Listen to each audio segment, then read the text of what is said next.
ಸರಗೂರು ತಾಲೂಕಿನ ಪಟ್ಟಣದ ಶುಕ್ರವಾರದಿಂದ ನಮ್ಮ ಅಪ್ಪಾಜಿ ಕ್ಯಾಂಟೀನ್ ಕೆಎಂ ಕೃಷ್ಣನಾಯಕ್ ಅವರ ನೇತೃತ್ವದಲ್ಲಿ ನಡೆಯುತ್ತಿರುವ ಕ್ಯಾಂಟೀನ್ಗೆ ಸಾವಿರಾರು ಬಡವರು, ಕೂಲಿ ಕಾರ್ಮಿಕರು, ಮಧ್ಯಮ ವರ್ಗದವರು ಹಾಗೂ ದಿನನಿತ್ಯ ಕೆಲಸ ಕಾರ್ಯಗಳಿಗೆ ಗ್ರಾಮಾಂತರ ಪ್ರದೇಶದಿಂದ ಬರುವವರು ಹಸಿವು ನೀಗಿಸುವ ಸಲುವಾಗಿ ತೆರೆಯಲಾದ ಅಪ್ಪಾಜಿ ಕ್ಯಾಂಟೀನ್ನಿಂದ ಸಾರ್ವಜನಿಕರಿಗೆ ತುಂಬಾ ಅನುಕೂಲವಾಗಲಿದ್ದು, ಹಸಿವು ತಣಿಸಿದವರನ್ನು ಜನರು ಎಂದಿಗೂ ಮರೆಯಬಾರದೆಂದು ಕಾಲೇಜ್ ವಿದ್ಯಾರ್ಥಿ ಮುತ್ತಿಗೆ ಹುಂಡಿ ಶರತ್ ಅವರು ಅಭಿಪ್ರಾಯ ತಿಳಿಸಿದರು.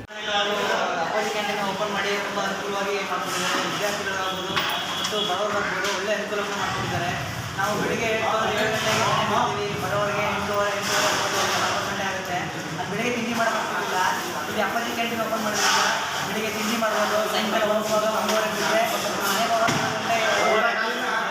ಅದರಿಂದ ಅಪ್ಪಾಜಿ ಕ್ಯಾಂಟೀನ್ ಓಪನ್ ಮಾಡೋದ್ರಿಂದ ಸಂಜೆ ಕೂಡ ನಾವು ಊಟ ಮಾಡ್ತೀವಿ.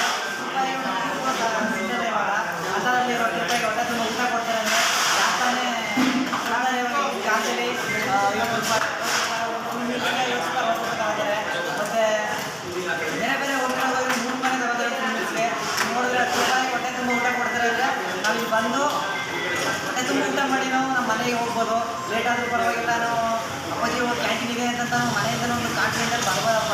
ಆದ್ದರಿಂದ ನಾಯಕ್ ಅವರು ಸರ್ ಅವರು ಒಂದು ಅನುಕೂಲ ಮಾಡಿಕೊಂಡಿದ್ದಾರೆ. ಅಪ್ಪಾಜಿ ಕೇಂದ್ರ ಓಪನ್ ಮಾಡಿ ಇಂಥ ಕಾರ್ಯಗಳು ಮುಂದುವರಿತಾ ಇರಬೇಕು ಅಂತ ನಾನು ಹೇಳ್ತೇನೆ. ಸಮಾಜ ಸೇವಕ, ಅಪ್ಪಾಜಿ ಕ್ಯಾಂಟೀನ್ ಸ್ಥಾಪಕ, ಜಾತ್ಯತೀತ ಜನತಾ ದಳದ ಸ್ಥಳೀಯ ಮುಖಂಡರಾದ ಚನ್ನನಾಯಕ ಮಾತಾಡಿ, ಕ್ಯಾಂಟೀನ್ಗೆ ಬರುವವರಿಗೆ ರಿಯಾಯಿತಿ ದರದಲ್ಲಿ ಊಟ ತಿಂಡಿ ದೊರೆಯಲಿದೆ. ನಿತ್ಯ ಸಂಜೆವರೆಗೂ ತಿಂಡಿ ಊಟ ದೊರಕಲಿದೆ. ಆದರೆ ಒಂದೊಳ್ಳೆ ಕೆಲಸ ಮಾಡಬೇಕೆಂದು ಬಯಸಿ ಅಪ್ಪಾಜಿ ಹೆಸರಿನಲ್ಲಿ ಕ್ಯಾಂಟೀನ್ ಅನ್ನು ಮಾಡಿದ್ದಾರೆ. ಇನ್ನೂ ನಿರಂತರವಾಗಿ ಮಾಡಿಕೊಂಡು ಹೋಗಲಿ ಎಂದು ತಿಳಿಸಿದರು. ವರದಿ ಚಂದ್ರಹಾದನೂರು. ಏನಪ್ಪ ಹೆಂಗಿತ್ತಪ್ಪ ಊಟ? ₹10 ₹10 ಊಟಗೆ ಲಾಸ್ ಇಲ್ವಾ ನಿನಗ? ಹೇಳು ಹೆಂಗಿದ್ದೇನೆ ಊಟ? ಟೇಸ್ಟ್ ಹೆಂಗಿತ್ತು? ಸೂಪರ್ ಸೂಪರ್ ಸರ್ ಊಟ. ಊಟ ಹೆಂಗಿತ್ತಣ್ಣ? ಸೂಪರ್ ಆಗೈತೆ. ಓಕೆ. ಊಟ ಚೆನ್ನಾಗಿದೆ ಕೊಡ್ರೆ.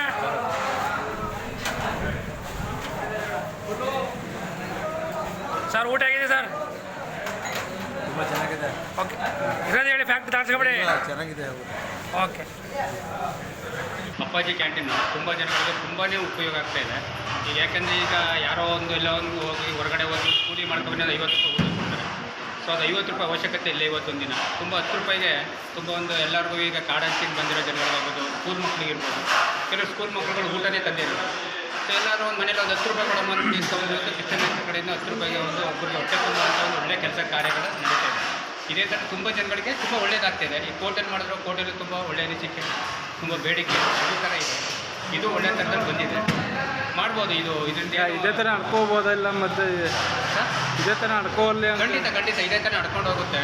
ಯಾಕಂದರೆ ಜನಗಳಿಗೆ ಗೊತ್ತಾಗಿದೆ. ಉದ್ಘಾಟನೆಯಾಗಿ 3 ದಿನ ಆಯಿತು. ಇವತ್ತು ದಿನ ತುಂಬ ಜನಗಳಿಗೆ ಒಂದು ಅಭಿಪ್ರಾಯ ಬಂದಿದೆ, ಇದು ಒಳ್ಳೆಯದಾಗಿದೆ ಇದು ಜನಗಳಿಗೆ ಅಂತೇಳಿ. ಖಂಡಿತ ಆಗುತ್ತೆ ಸರ್, ಇದರಲ್ಲಿ ಒಳ್ಳೆಯದಾಗುತ್ತೆ.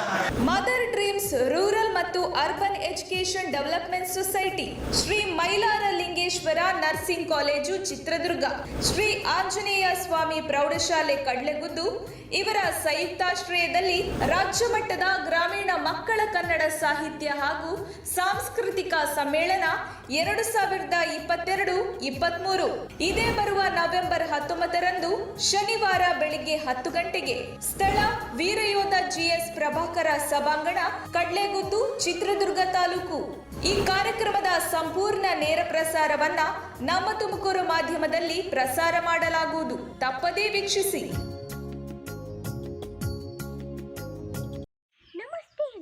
ಪ್ರಣಯ ಜಿ ಕನ್ನಡ ವಾಹಿನಿಯ ಡ್ಯಾನ್ಸ್ ಕರ್ನಾಟಕ ಡ್ಯಾನ್ಸ್ ಸೀಸನ್ 6ರ ವಿಜೇತೆ. ನಾನು ಚಿತ್ರದುರ್ಗ ಕಡ್ಲೆಗುದ್ದು ಗ್ರಾಮದಲ್ಲಿ ನವೆಂಬರ್ 19ರಂದು ನಡೆಯುವ ರಾಜ್ಯ ಮಟ್ಟದ ಗ್ರಾಮೀಣ ಮಕ್ಕಳ ಸಾಹಿತ್ಯ ಹಾಗೂ ಸಾಂಸ್ಕೃತಿಕ ಸಮ್ಮೇಳನಕ್ಕೆ ನಾನು ಬರ್ತಾ ಇದ್ದೇನೆ. ನೀವು ಸಹ ಬರ್ತೀರಲ್ವಾ? ಈ ಕಾರ್ಯಕ್ರಮದ ನೇರ ಪ್ರಸಾರ ನಮ್ಮ ತುಮಕೂರು ಯೂಟ್ಯೂಬ್ ಚಾನಲಲ್ಲಿ ಪ್ರಸಾರ ಆಗುತ್ತಿದೆ. ಎಲ್ಲರೂ ವೀಕ್ಷಿಸಿ. Thank you. ನಿಮ್ಮ ಮೆಚ್ಚಿನ ನಮ್ಮ ತುಮಕೂರು ಮಾಧ್ಯಮ 1 ವರ್ಷ ಪೂರೈಸಿದ ಈ ಸಂದರ್ಭದಲ್ಲಿ ನಮ್ಮ ತುಮಕೂರು ಮಾಧ್ಯಮ ನಿಮಗೆ ಧನ್ಯವಾದಗಳನ್ನ ತಿಳಿಸುತ್ತದೆ ಮತ್ತು ನಿಮ್ಮ ಪ್ರೀತಿಗೆ ಸದಾ ಚಿರಋಣಿಯಾಗಿರುತ್ತದೆ. ನೀವು ನಮ್ಮ ಮೇಲೆ ಇಟ್ಟ ನಂಬಿಕೆಯನ್ನು ಉಳಿಸುವ ಪ್ರಾಮಾಣಿಕ ಪ್ರಯತ್ನವನ್ನ ನಮ್ಮ ತಂಡ ಖಂಡಿತವಾಗಿಯೂ ಮಾಡುತ್ತದೆ. ಗೆಲುವಿನ ಹಾದಿಯಲ್ಲಿ ಸದಾ ನಮ್ಮ ಜೊತೆಯಾಗಿರಿ. ನಮ್ಮ ಚಾನೆಲ್ ಅನ್ನು ಸಬ್ಸ್ಕ್ರೈಬ್ ಮಾಡಿ. ಸುದ್ದಿ ಅನ್ನೋದು ಬರೀ ಕಥೆಯಾಗದೆ ನೊಂದ ಜೀವ ಗಾಳಿಗೆ ಬೆಳಕಾಗಿದೆ, ಗೆಲುವಿನ ಹಾದಿಯಲ್ಲಿ ನಗು ಮೂಡಿದೆ.